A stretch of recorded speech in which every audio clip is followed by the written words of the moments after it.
পিলখানা ট্র্যাজেডির 10 বছর আজ এখনও হাইকোর্টের পূর্ণাঙ্গ রায় প্রকাশ না হওয়ায় আসামি পক্ষের ক্ষোভ। আসামির সংখ্যা বেশি হওয়ায় ধীরগতি বলছে রাষ্ট্রপক্ষ।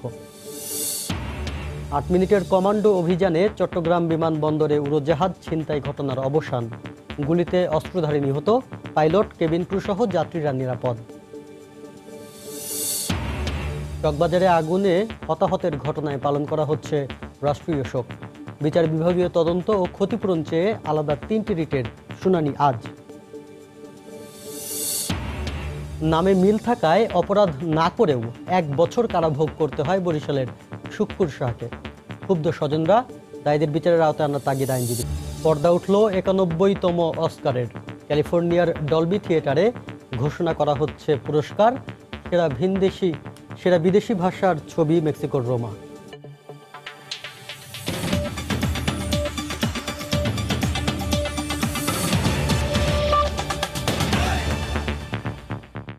সময় সংবাদের সঙ্গে আছি আমি শাফিন জাহিদ। পিলখানা ট্র্যাজেডির 10 বছর পূর্ণ হলো আজ। বর্বরচিত এ হত্যাকাণ্ডের দায়ে 139 জনের মৃত্যুদণ্ড ও 185 জনের যাবজ্জীবন দেয়া হয়েছে উচ্চ আদালতে। কিন্তু রায় ঘোষণার 1 বছর পেরিয়ে গেলেও প্রকাশ হয়নি উচ্চ আদালতের রায়। রাষ্ট্রপক্ষের আইনজীবীরা বলছেন দ্রুত উচ্চ আদালতের পূর্ণাঙ্গ রায় প্রকাশ হবে। এদিকে বিস্ফোরক আইনের মামলায় ধীরগতির কারণে ক্ষোভ প্রকাশ করছেন আসামি পক্ষের আইনজীবীরা। অ্যাটর্নি জেনারেল বলছেন আসামির সংখ্যা বেশি হওয়ায় এই ধীরগতির কারণ। 2009 সালের 25 ও 26 ফেব্রুয়ারি বিডিআর বিদ্রোহের নামে হত্যা করা হয় 57 সেনা কর্মকর্তা সহ 74 জনকে। বর্বরচিত এই হত্যাকাণ্ডের ঘটনায় হত্যা ও বিস্ফোরক আইনে 2টি মামলা হয়। এরই মধ্যে হত্যা মামলার রায় হয়েছে বিচারিক ও উচ্চ আদালতে। হত্যার অভিযোগ প্রমাণিত হওয়ায় 139 আসামির মৃত্যুদণ্ড, 185 জনের যাবজ্জীবন এবং 200 আসামির বিভিন্ন মেয়াদে কারাদণ্ড হয় উচ্চ আদালতে। আসামি পক্ষের আইনজীবীরা বলছেন উচ্চ আদালতের রায় প্রকাশ হলে বিভিন্ন মেয়াদে কারাদণ্ডপ্রাপ্তরা মুক্তি পাবেন। বিস্ফোরক মামলার ধীরগতি নিয়েও অসন্তোষ প্রকাশ করেন তারা। রায়ের কপি আমরা হাতে পেলে যারা ফাঁসির আদেশ বহাল আছে কিংবা যাদের যাবজ্জীবন সাজা হয়েছে তাদের পক্ষে আমাদের আপিল অথবা লিভ টু আপিল যার ক্ষেত্রে যেটা প্রযোজ্য সেটি আমরা ফাইল করব। যে সমস্ত আসামির স্বল্প মেয়াদের সাজা হয়েছে 2 বছর, 5 বছর, 10 বছর, অনেক আসামির এই 10 বছর পর্যন্ত সাজা ইতিমধ্যে জেল কোডের বিভিন্ন রেয়াত সহ প্রায় খাটা শেষ হয়ে গেছে। কিন্তু এই আসামিরা বিস্ফোরক মামলা থাকার কারণে এই বের হতে পারছে না। অ্যাটর্নি জেনারেল জানান উচ্চ আদালতের রায় লেখা শেষ পর্যায়ে, আসামির সংখ্যা বেশি হওয়ায় বিস্ফোরক মামলার ধীরগতি বলেও জানান তিনি।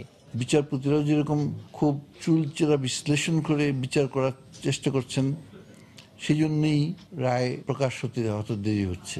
হত্যা মামলার ব্যাপারে ফয়সলা হয়ে যায় আপিল বিভাগে, তাহলে তো বিস্ফোরক মামলার বিষয়ে অনেকটাই কারো কারো ক্ষেত্রে হয়তো অকার্যকর হয়ে যাবে। পিলখানা হত্যা মামলায় মোট আসামি করা হয় 850 জনকে। আসামির বিচারে এটিকে বিশ্বের সর্ববৃহৎ ফৌজদারি মামলা হিসেবেও ধরা হয়। আফজাল হোসেন, সময় সংবাদ, ঢাকা। অবসান ঘটল চট্টগ্রামের শাহ আমানত আন্তর্জাতিক বিমানবন্দরে শ্বাসরুদ্ধকর বিমান ছিনতাই ঘটনার। সেনা ও নৌবাহিনীর যৌথ দলের কমান্ডো অভিযানে মাত্র 8 মিনিটের মধ্যেই ছিনতাইকারীকে নিবৃত্ত করা হয়। এ সময় গোলাগুলিতে অস্ত্রধারী নিহত হয়। এই অভিযানে সেনাবাহিনীকে সহায়তা করে নৌবাহিনী ও র্যাব। অভিযান শেষে গতরাতে সেনাবাহিনীর পক্ষ থেকে সাংবাদিকদের এ বিষয়ে বিস্তারিত জানানো হয়। এদিকে ঘটনা খতিয়ে দেখতে 5 সদস্যের তদন্ত কমিটি গঠন করেছে বেসামরিক বিমান পরিবহন ও পর্যটন মন্ত্রণালয়। আজহার লিমনকে সঙ্গে নিয়ে বিস্তারিত জানাচ্ছেন কমল দে। মাত্র 8 মিনিটের প্যারা কমান্ডো অভিযানে অবসান হলো 2.5 ঘন্টার কথিত বিমান ছিনতাই নাটকের। সেনাবাহিনী জানায় অভিযানে অস্ত্রধারী নিহত হলো। নিরাপদে নামিয়ে নেওয়া হয়েছে BG-147 দুবাইগামী ফ্লাইটটির 142 জন যাত্রী ও 5 জন ক্রুকে। অভিযান শেষে চট্টগ্রাম শাহ আমানত আন্তর্জাতিক বিমানবন্দরে রোববার রাত 8:30টায় ব্রিফিং করে সেনাবাহিনী। অভিযান পরিচালনা করার মধ্য দিয়ে এই ছিনতাইয়ের অবসান হয়। ছিনতাইকারী একজন, তার বয়স আনুমানিক 25-26 বছর। ছিনতাইকারীকে নিবৃত্ত করার জন্য আমাদের কমান্ডো বাহিনী প্রথমে তাকে গ্রেপ্তার করার বা তাকে সারেন্ডার করার জন্য আহ্বান জানিয়েছিল, কিন্তু সে এই আহ্বান প্রত্যাখ্যান করে আক্রমণাত্মক হওয়ার চেষ্টা করলে তার উপর স্বাভাবিক অ্যাকশন যেটা সেটাই হয়েছে এবং আমাদের সাথে গোলাগুলিতে ছিনতাইকারী প্রথমে আহত এবং পরবর্তীতে আমরা জেনেছি যে সে ইতিমধ্যেই মারা গেছে। অভিযানে সেনাবাহিনীর পাশাপাশি অংশ নেন বিমান বাহিনী, র্যাব ও ফায়ার সার্ভিসের সদস্যরাও। এটা একটা রিক্সেবল ছিল, যে বিদেশ থেকে আগত যাত্রীরা ছিল এবং আমাদের অভ্যন্তরীণ যাত্রীও ছিল। আলহামদুলিল্লাহ, আল্লাহর কাছে আমরা অতি কৃতজ্ঞ যে সবাইকে অক্ষতভাবে এবং বিমানের কোনো ক্ষতি হয়নি। এর আগে দুবাইগামী যাত্রীবাহী বিমানটি রোববার বিকাল 3:20 ঢাকা থেকে চট্টগ্রামের উদ্দেশ্যে যাত্রা করে। প্রথমে কেবিন ক্রুদের একজন বিমানে অস্ত্রধারী আছে বলে সন্দেহ করে। পাইলট কোনো ঝুঁকি না নিয়ে নিরাপত্তার স্বার্থে বিকেল 5:40 শাহ আমানত বিমানবন্দরে অবতরণ করেন। বিমানটিকে ঘিরে রাখে বিশেষ কমান্ডো বাহিনী। নিরাপদে নামিয়ে নেওয়া হয় যাত্রীদের, বন্ধ করে দেওয়া হয় বিমান চলাচল। পুরো এলাকায় নিরাপত্তা জোরদার করা হয়। বেরিয়ে এসে যাত্রীরা জানান শ্বাসরুদ্ধকর এই অভিজ্ঞতার কথা। মাঝপথে আসার পরে একটা লোকে ওখানে 2-3টা ফায়ার করছে, এরপরে দেখতে বিমান আর উপরে যাইতেছে, নিচে যাইতেছে, গৈরান মারতেছে। ফায়ার করা বললো ক্রুরা সামনে আসো, ক্রুরা সব পিছনে ছিল, সামনে যেতে বলছে, ক্রুরা ভয় সামনে যায়নি। এদিকে ঘটনা খতিয়ে দেখতে তদন্ত কমিটি গঠন করেছে বেসামরিক বিমান পরিবহন ও পর্যটন মন্ত্রণালয়। 2.5 ঘন্টার জিম্মি নাটকের অবসান হলো কমান্ডো বাহিনীর মাত্র 8 মিনিটের অভিযানে। যে অভিযানে মৃত্যু হয়েছে ছিনতাইকারীর, কিন্তু এই বিমান ছিনতাই নিয়ে যেসব প্রশ্নের উত্তর মেলেনি তা সহসা মিলবে বলে জানিয়েছেন অভিযানের নেতৃত্বদানকারী কমান্ডো বাহিনীর সদস্যরা। চট্টগ্রামের শাহ আমানত বিমানবন্দর থেকে কমল দে, সময় সংবাদ। বিমানবন্দরের নিরাপত্তা ব্যবস্থায় অস্ত্র বহন করে ভেতরে প্রবেশ করা সম্ভব নয়। ভেতরের কেউ অস্ত্র সরবরাহ করে থাকতে পারে বলে ধারণা সিভিল এভিয়েশনের chairman air vice marshal M Naim হাসানের। গতরাতে সিভিল এভিয়েশন কার্যালয়ে সাংবাদিকদের তিনি একথা জানান। সিসিটিভি সব দেখছি। এখন আমার কাছে দুইটা সমস্যা, একটা হলো যে ওই লোকটার চেহারা দরকার, অ্যাকচুয়ালি ওই লোকটা কে, তাহলে আমি তার গতিবিধিটা আরেকটু ব্যাকটেক করে হলো বা ওখানে কী চেকিং হয়েছে না হয়েছে দেখতে পারতাম। কারণ ওই চেকিংটা আমি এখন জিজ্ঞেস করবো, আর ছবি যাতে একটা পাঠায় অ্যাটলিস্ট, এবং তার বডিটা চেক হয়েছে কি না, তাহলে বোঝা যেত যে সে ওই আর্চওয়েটা অথবা স্ক্যানিং মেশিনটা কীভাবে পার হয়েছে। তো যদি ওখানে কিছু না পায় তাহলে আমাকে হয়তো একটা অ্যাজাম্পশন আসতে পারে, তাহলে কি বাইরে থেকে কেউ কিছু সাপ্লাই দিয়েছে। রাজধানীর চকবাজারে অগ্নিকাণ্ডে হতাহতের ঘটনায় আজ একদিনের রাষ্ট্রীয় শোক পালন করা হচ্ছে। এ উপলক্ষে দেশের সব সরকারি, আধা সরকারি, স্বায়ত্তশাসিত, বেসরকারি প্রতিষ্ঠান ও ভবনে জাতীয় পতাকা অর্ধনমিত রাখা হয়েছে। বিদেশেও বাংলাদেশ দূতাবাস ও মিশনগুলোতে জাতীয় পতাকা অর্ধনমিত রাখা হয়েছে। আজ শোক পালনের ঘোষণা দিয়ে গতরাতে একটি প্রজ্ঞাপন জারি করে মন্ত্রিপরিষদ বিভাগ। এতে গত বুধবার রাতে চুরিহাট্টা জামে মসজিদ রোড এলাকায় ভয়াবহ অগ্নি দুর্ঘটনায় মর্মান্তিকভাবে নিহতদের বিদেহী আত্মার শান্তি কামনা করা হয়। পাশাপাশি দুর্ঘটনায় নিহতদের পরিবারের প্রতি সমবেদনা ও সহমর্মিতা জানানো হয়। এর আগে রোববার জাতীয় সংসদে সর্বসম্মতভাবে শোক প্রস্তাব গ্রহণ করা হয়। চকবাজারের অগ্নিকাণ্ডে ৬৭ জনের মৃত্যু হয়। পুরান ঢাকার রাসায়নিক গুদাম সরাতে ৯ বছর আগের উচ্চ আদালতের আদেশ বাস্তবায়ন না হওয়ায় আদালতের হস্তক্ষেপ চেয়েছে পরিবেশবাদী ও মানবাধিকার সংগঠনগুলো। চকবাজারের ঘটনায় রোববার বিচার বিভাগীয় তদন্ত ও ক্ষতিপূরণ চেয়ে আলাদা 3টি রিটের মাধ্যমে এই হস্তক্ষেপ চান তারা। আজ রিটের শুনানি আছে। 2010 সালের নিমতলির ভয়াবহ আগুনে 124 জন নিহত হওয়ার পর পুরান ঢাকার রাসায়নিক গুদাম সরানোর নির্দেশ দিয়েছিলেন উচ্চ আদালত, কিন্তু গত 9 বছরে আদালতের এই আদেশ বাস্তবায়ন হয়নি। আমলে নেওয়া হয়নি এ সংক্রান্ত কমিটির রিপোর্ট ও সুপারিশ। এতে এবার ঘটে চকবাজার ট্র্যাজেডি, প্রাণ হারান 67 জন। প্রশ্ন ওঠে উচ্চ আদালতের রায় বাস্তবায়নের উদাসীনতা নিয়ে। আবারও আদালতের হস্তক্ষেপ চান আইনজীবীরা। 2010 সনে যে উচ্চপদস্থ যে একটা তদন্ত কমিটি হয়েছিল, তারা যে 17 দফা একটা সুপারিশ করেছিলেন, সেই 17 দফা সুপারিশ অনুসরণ না করাটাকে কেন অসাংবিধানিক ঘোষণা করা হবে না? একটি বিশেষজ্ঞ কমিটি যাতে করা হয়, যাতে ওই 17 দফাটা ফলো আপ করা হয়, এবং বিশেষ করে যাদের ব্যর্থতার কারণে আসলে এই ঘটনাটা ঘটেছে সেটা যাতে তদন্ত করে বার করা করা হয়। চকবাজারের ঘটনায় রোববার আলাদা 3টি রিট হয়েছে উচ্চ আদালতে। এবারও পুরান ঢাকার রাসায়নিক গুদাম সরানো এবং ক্ষতিপূরণ চাওয়া হয়েছে। ঘনবসতিপূর্ণ এলাকা থেকে এই দাহ্য জাতীয় পদার্থ যে সমস্ত শিল্প কলকারখানায় ব্যবহার করা হবে সেটি সরিয়ে ফেলবার সুপারিশ ছিল, কিন্তু সেই সুপারিশগুলো একটিও কার্যকর হয়নি, যার প্রেক্ষিতে কিন্তু আমরা দেখেছি যে চকবাজারে এমন মর্মান্তিক ঘটনা ঘটেছে। সোমবার আলাদা এই 3টি রিট আবেদনের শুনানি হবে বলে জানান আইনজীবীরা। আফজাল হোসেন, সময় সংবাদ, ঢাকা। সময় সংবাদে আরো থাকছে, রাজধানী ও চট্টগ্রাম সহ দেশের বিভিন্ন স্থানে সকালে বৃষ্টি, স্বস্তির পাশাপাশি কিছুটা ভোগান্তিও। শুরু হলো কর্ণফুলী নদীর তলদেশ দিয়ে দেশের প্রথম সুড়ঙ্গ পথের খনন কাজ। গতকাল চট্টগ্রামে পতেঙ্গায় বঙ্গবন্ধু টানেলের খনন কাজের উদ্বোধন করেন প্রধানমন্ত্রী শেখ হাসিনা। একই সঙ্গে এলিভেটেড এক্সপ্রেসওয়ের নির্মাণ কাজেরও উদ্বোধন করেন তিনি। পরে সুধী সমাবেশে প্রধানমন্ত্রী বলেন, উন্নয়নের নতুন ধাপে প্রবেশ করল বাংলাদেশ। সালাউদ্দিন লিয়ার ক্যামেরায় চট্টগ্রামের পতেঙ্গা থেকে আরো জানাচ্ছেন আজহার লিমন। টানেল যুগে প্রবেশ করল বাংলাদেশ। এ নিয়ে বঙ্গোপসাগরের উপকূল জুড়ে সাজ রব। খরস্রোতা কর্ণফুলীর স্বাভাবিক প্রবাহকে ব্যাহত না করেই পতেঙ্গা থেকে আনোয়ারা পর্যন্ত নির্মিত হচ্ছে প্রায় 3.5 কিলোমিটারের মাল্টি লেনের বঙ্গবন্ধু টানেল। রবিবার সকালে নগরীর নেভাল একাডেমির পশ্চিম প্রান্ত থেকে এর 2টি টিউবের খনন কাজের উদ্বোধন করেন প্রধানমন্ত্রী শেখ হাসিনা।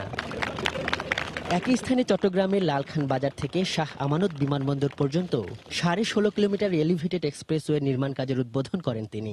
এরপর পতেঙ্গা সমুদ্র সৈকতে সুধী সমাবেশে যোগ দেন তিনি। দক্ষিণ পূর্ব এশিয়ায় এত বিশাল একটা নদীর নিচ দিয়ে প্রথম টানেলটা বাংলাদেশে নির্মাণ করা হচ্ছে। প্রধানমন্ত্রী তার বক্তব্যে প্রকল্পগুলোর প্রেক্ষাপট নিয়ে কথা বলেন। আমাদের এই টানেল নির্মাণ হলে যোগাযোগের শুধু সুবিধা তা হবে না, আমাদের ব্যবসা বাণিজ্য, শিল্পায়ন সবকিছুই উন্নতি হবে। সরকার প্রধান বলেন, জলবায়ুর পরিবর্তন, জনসংখ্যার ঘনত্বের কথা মাথায় রেখে ভবিষ্যৎ প্রজন্মের জন্য একটি সুন্দর বাংলাদেশ বিনির্মাণের জন্য কাজ করে যাচ্ছে তার সরকার। আজকে আমরা বাংলাদেশকে জাতির পিতার স্বপ্ন বাস্তবায়নের জন্য উন্নয়নশীল দেশ হিসেবে বাংলাদেশ উন্নীত হয়েছে, গ্রাজুয়েশন পেয়েছে। এটাকে ধরে রেখেই আমরা বাংলাদেশকে উন্নত সমৃদ্ধ দেশ হিসেবে গড়ে তুলতে চাই। এই টানেলটা শেষ হতে 2022 সালে এটা শেষ হবে। আমরা মনে করি যে এরপর এই পুরো এই অঞ্চলের আর্থসামাজিক উন্নয়ন আরো ব্যাপকভাবে হবে। পুরোপুরি প্রস্তুত হলে 80 কিলোমিটার গতিতে যানবাহন চলাচল করতে পারবে 2টি টিউবের 4টি লেন দিয়ে। অত্যাধুনিক যোগাযোগ ব্যবস্থার এই প্রকল্প শুধু ব্যস্ত এ বাণিজ্যিক নগরীর চাকার গতি বাড়াবে না, বহুমুখী এ প্রকল্পের সফল বাস্তবায়ন গতি আনবে বাংলাদেশের সঙ্গে আন্তর্জাতিক সমুদ্র বাণিজ্যেরও। পতেঙ্গা সমুদ্র বন্দর থেকে আজহার লিমন, সময় সংবাদ, চট্টগ্রাম। 3.4 কিলোমিটার দীর্ঘ বঙ্গবন্ধু শেখ মুজিবুর রহমান টানেল চট্টগ্রাম সদরকে সংযুক্ত করবে আনোয়ারা উপজেলার সঙ্গে। পরে যুক্ত হবে কক্সবাজারের 4 লেন সড়কে। আধুনিক এই প্রকল্পের মাধ্যমে নবযাত্রায় পা বাড়ালো বন্দর নগরী। ভবিষ্যতে যা রূপ নেবে চীনের সাংহাই নগরীর আদলে। দেবাশিস রায়ের রিপোর্ট। টানেল বা সুড়ঙ্গ পথ, তাও আবার নদীর তলদেশে। বহির্বিশ্বে বিষয়টি নতুন না হলেও আর্থসামাজিক উন্নয়নের পথে এগিয়ে চলা বাংলাদেশের জন্য এটি পুরোদমে নতুন অধ্যায়, নতুন সূচনা যোগাযোগ ব্যবস্থার আধুনিকায়নে। চট্টগ্রামকে যে কর্ণফুলী নদী বিভক্ত করেছে 2 ভাগে, সেই নদীকে বাঁচিয়ে যোগাযোগ ব্যবস্থায় নতুন মাত্রা আনতে 2016 সাল থেকে নির্মাণ শুরু হয়েছে বঙ্গবন্ধু টানেল প্রকল্পের। নদীর তলদেশে 31 মিটার গভীর দিয়ে টানেল বোরিং মেশিন বা টিবিএম দিয়ে খননের পর তাতে সংযোজন করা হবে 2টি টিউব, আর এর মধ্যেই নির্মাণ করা হবে মাল্টি লেইনের সড়ক ব্যবস্থা, যেই সড়ক গতি আনবে দেশের বাণিজ্যিক রাজধানী চট্টগ্রামের। 9,880 কোটি টাকা ব্যয়ের এই প্রকল্পটি বাস্তবায়ন করছে চীনা নির্মাতা প্রতিষ্ঠান চায়না কমিউনিকেশন কনস্ট্রাকশন কোম্পানি, যার 32% কাজ এরই মধ্যে শেষ হয়েছে। নির্ধারিত সময়ের মধ্যেই গাড়ি চলবে টানেলে, জানালেন প্রকল্প পরিচালক। চট্টগ্রামকে বাইপাস করে ঢাকা থেকে সরাসরি কক্সবাজারে যাওয়া যাবে। উল্লেখযোগ্য হারে আপনার সময়ের সাশ্রয় হবে, আর প্লাস চট্টগ্রাম শহরের যানজটে উল্লেখযোগ্য অবদান রাখবেন। 2022 সালের ডিসেম্বরের মধ্যে আমরা এটা সম্পন্ন করতে পারবো। বাণিজ্যিক নগরী চট্টগ্রামের নিরবচ্ছিন্ন এবং যুগোপযোগী যোগাযোগ ব্যবস্থা নিশ্চিত করতেই প্রকল্পটি বাস্তবায়ন করছে সরকার। এটি দিয়ে বন্দরের সুযোগ সুবিধা আগামীতে যেমন বাড়বে, ঠিক তেমনি এই টানেলকে পরবর্তীতে যোগ করা হবে ঢাকা চট্টগ্রাম কক্সবাজার 4 লেনের সড়কের সাথে। নীতি নির্ধারকরা আশা করছেন 2022 সাল নাগাদ এটি চালু হলে চীনের সাংহাই নগরীর মতো চট্টগ্রামও পরিণত হবে ওয়ান সিটি টু টাউনের আদলে। দেবাশিস রায়, সময় সংবাদ, ঢাকা। জাহালমের রেশ কাটতে না কাটতেই এবার শুক্কুর শাহ। বাবার নাম ও নিজের নামে কিছুটা মিল ছিল বলে অপরাধ না করেও 1 বছর কারাভোগ করতে হয়েছে বরিশালের শুক্কুর শাহকে। ঘটনায় ক্ষোভ প্রকাশ করেছেন তার বাবা মা। এর জন্য সংশ্লিষ্টদের সতর্ক হওয়া উচিত বলে মনে করেন সুশীল সমাজ। আর দায়ীদের বিচার হলে সাধারণ মানুষের ভোগান্তি কমবে বলে মনে করেন আইন বিশেষজ্ঞরা। মাহমুদুন নবীর তোলা ছবিতে আরও জানাচ্ছেন ফিরদাউস সোহাগ। অপরাধ না করেই বরিশালের আগুলঝাড়ার আবুল কাশেমের ছেলে শুক্কুর শাহ ঢাকার শাহবাগ থানার একটি মাদক মামলায় 1 বছর কারাভোগ করেন। বিষয়টি অবগত হয়ে ঢাকার বিশেষ জজ আদালত 19 ফেব্রুয়ারি তাকে মুক্ত করেন। এ মামলার প্রকৃত আসামির নাম শুক্কুর আলী। তার বাবার নাম আবুল কাশেম হলেও তিনি মৃত, আর ঠিকানা ঢাকার হাজারীবাগে। এমন ঘটনায় ক্ষোভ প্রকাশ করেছেন শুক্কুর শাহের বাবা মা ও স্বজনরা। যে পোলার কথা কয় সেই পোলা তো নাম হলো শুক্কুরই, হ্যাঁ, আর আমার শুক্কুর শাহ বিনে দোষে এই ছেলেরে কামালে আটকে রাখলো। এই আর আমার বিচার দিতে হইবে। আমার পোলারে হেরা আটকাই রাখছিল পুলিশে, আমি এর বিচার চাই। কারো মায়ের সন্তান যেন এইভাবে বিনা বিচারে বিনা অপরাধে কারাভোগ না করতে হয়। এর জন্য সংশ্লিষ্টদের সতর্ক হওয়া উচিত বলে মনে করেন সুশীল সমাজের এই নেতা। আইন শৃঙ্খলায় নিয়োজিত পুলিশ বাহিনী হোক, অন্য কোনো কর্তৃপক্ষ হোক, তাদের এ ব্যাপারে সতর্ক হওয়া প্রয়োজন। ভবিষ্যতে এ ধরনের ঘটনার পুনরাবৃত্তি না ঘটে এই জন্য সংশ্লিষ্ট সকল পক্ষকে আরও সতর্ক হওয়ার জন্য আহ্বান জানাচ্ছি। দায়ীদের বিচার হলে সাধারণ মানুষের ভোগান্তি কমবে বলে মনে করেন এই আইন বিশেষজ্ঞ। মামলার তদন্তকারী কর্মকর্তার অবহেলা দায়ী এবং এই কারণে তার বিরুদ্ধে রাষ্ট্রের আইন অনুযায়ী বিভাগীয় এবং অন্যান্য ব্যবস্থা নেওয়া যেতে পারে। যেহেতু শুক্কুর শাহের জীবন থেকে অনেকগুলো মূল্যবান দিন হারিয়ে গিয়েছে, তাহলে তার জন্য রাষ্ট্র ক্ষতিপূরণের ব্যবস্থা করতে পারে। হাজারীবাগ থানার মাদকের একটি বিচারাধীন মামলায় জেলে ছিলেন এই শুক্কুর শাহ। তিনি জামিনও পেয়েছিলেন, কিন্তু শাহবাগ থানার মাদক মামলার পলাতক আসামি শুক্কুর আলী বলে শুক্কুর শাহকে গ্রেপ্তার দেখানোর জন্য ভিন্ন মামলার তদন্তকারী কর্মকর্তা আদালতে প্রতিবেদন দেন। এ কারণে অপরাধ না করেই 1 বছর কারাভোগ করেন তিনি। ফিরদাউস সোহাগ, সময় সংবাদ, বরিশাল। ভুল আসামি হিসেবে দীর্ঘ 11 বছর ভারতে কারাভোগের পর দেশে ফেরত আনা মোংলার বাদল ফরাজির পরিবারের সঙ্গে সাক্ষাৎ করেছে জাতীয় মানবাধিকার কমিশনের উচ্চ পর্যায়ের প্রতিনিধি দল। গতকাল দুপুরে উপজেলা শহরের টিএ ফারুক সড়কে বাদল ফরাজির বাড়িতে যান কমিশনের পরিচালক আল মাহমুদ ফাইজুল কবিরের নেতৃত্বাধীন একটি প্রতিনিধি দল। অধিকতর তদন্তের জন্য আগামী মার্চে মানবাধিকার কমিশনের প্রতিনিধি দলটি ভারত সফর করবে বলে জানা হয়েছে। 2008 সালের 13 জুলাই তাজমহল দেখতে ভারতে যায় 8ম শ্রেণীর ছাত্র বাদল ফরাজি। পরে দিল্লির এক বৃদ্ধা হত্যা মামলার আসামি বাদুল সিংয়ের নামের সঙ্গে মিল থাকায় বাদল ফরাজিকে গ্রেফতার করে ভারতের কারাগারে পাঠায় বিএসএফ। দীর্ঘ 11 বছর কারাভোগের পর 2018 সালের 6 জুলাই বন্দি বিনিময় চুক্তির আওতায় তাকে দেশে ফিরিয়ে আনা হয়। বর্তমানে সে গাজীপুরের কাশিমপুর কারাগারে বন্দী রয়েছে। বাদল ফরাজি আমাদেরকে বলেছে যে সে আপিলের ডিভিশন পর্যন্ত গিয়েছিল, কিন্তু আপিলের ডিভিশনের কোনো কাগজপত্র আমাদের কাছে নেই। তো জাতীয় মানবাধিকার কমিশনের চেয়ারম্যান মহোদয় এই সিদ্ধান্ত নিয়েছেন যে আমরা ওইখানে যোগাযোগ করে সেটা আমরা মানবাধিকার কমিশন, ভারত, বাংলাদেশ সরকার, সংশ্লিষ্ট সকল জায়গায় আমরা কথা বলবো। কথা বলে সে যদি সত্যি নির্দোষ হয় এবং ভিকটিম অফ দ্য সার্কামস্ট্যান্স হয়, তাহলে এই বিষয়ে জাতীয় মানবাধিকার কমিশন বাংলাদেশ প্রয়োজনীয় ব্যবস্থা গ্রহণ করবে। সময় সংবাদে আরও থাকছে। নৈসর্গিক প্রকৃতির মাঝে সময় কাটাতে রাঙামাটিতে হাজার হাজার পর্যটকের ভিড়। চাপ সামলাতে হিমশিম খাচ্ছে হোটেল মোটেল ব্যবসায়ীরা।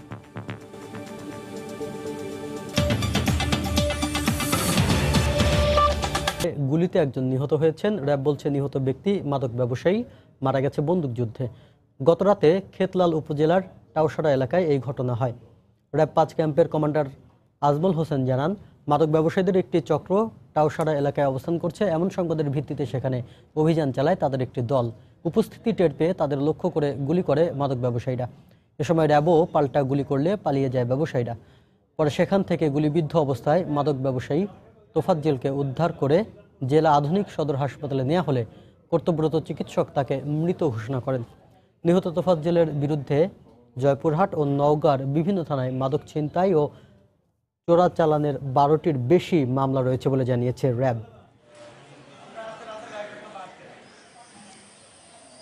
রাজধানীতে হঠাৎ গুড়ি বৃষ্টি হওয়ায় সকালে ভোগান্তিতে পড়েছে বিভিন্ন প্রয়োজনে বের হওয়া সাধারণ মানুষ। থেমে থেমে হওয়া বৃষ্টি সকাল 6:30টায় শুরু হয়ে 9টার মধ্যেই শেষ হয়ে যায়। এতে ধুলাবালি কমলেও পিচ্ছিল হয় রাস্তাঘাট। এছাড়াও বৃষ্টি হওয়ায় কেউ কেউ ছাতা নিয়ে বের হতে পারলেও অধিকাংশ খালি মাথায় রওনা দিতে হয় অফিসের উদ্দেশ্যে। তবে ফাগুনের সকালের এই বৃষ্টিতে সজীবতাও নেমে এসেছে প্রকৃতিতে। গাছে গাছে বসন্তের ফুলের পাপড়িতে বৃষ্টির ফোঁটা প্রকৃতিতে দিয়েছে নতুন স্বাদ।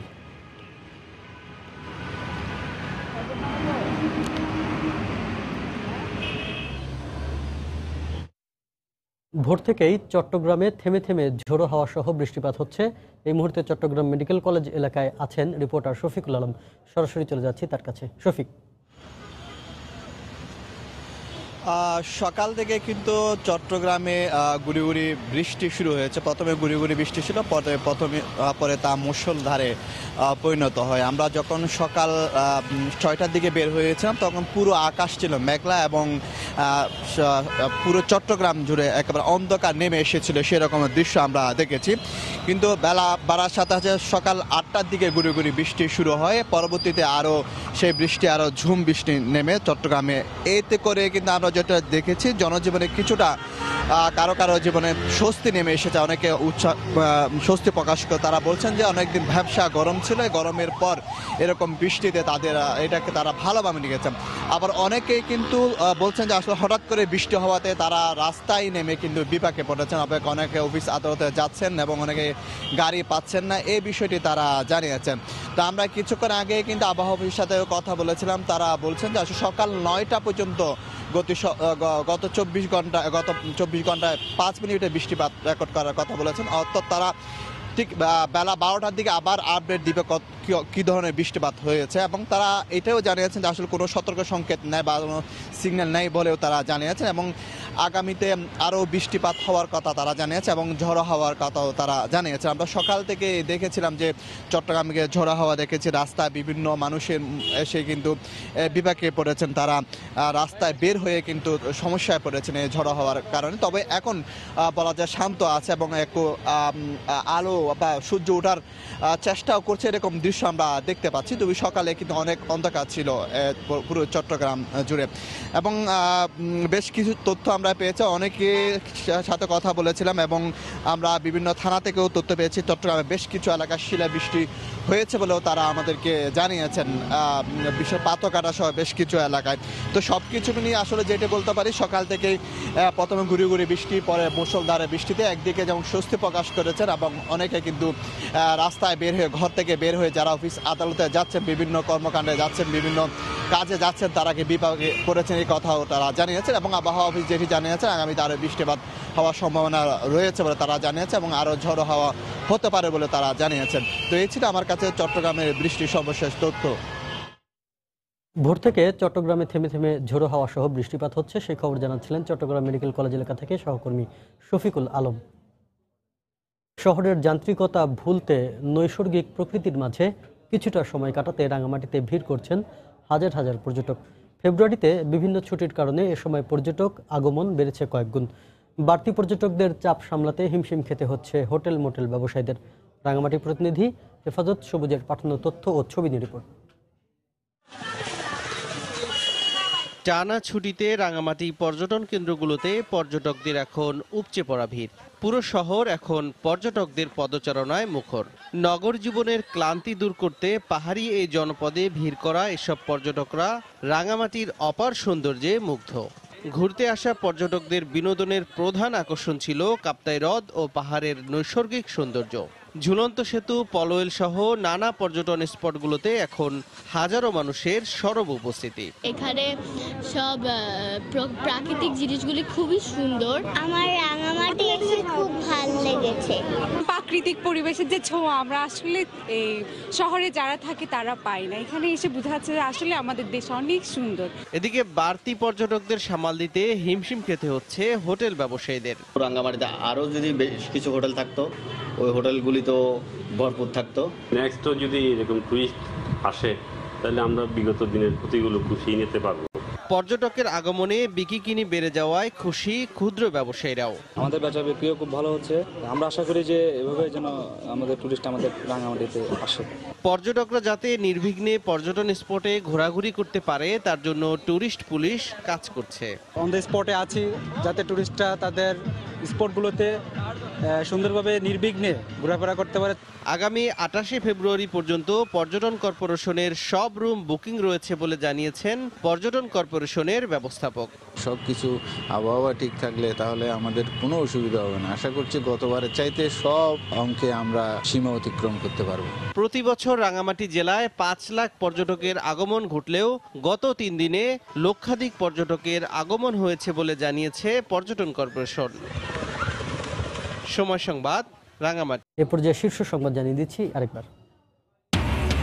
পিলখানা ট্র্যাজেডির শহীদ সেনাদের স্মরণে শ্রদ্ধা নিবেদন, বিচার প্রক্রিয়া শেষ পর্যায়ে, জানালেন স্বরাষ্ট্রমন্ত্রী।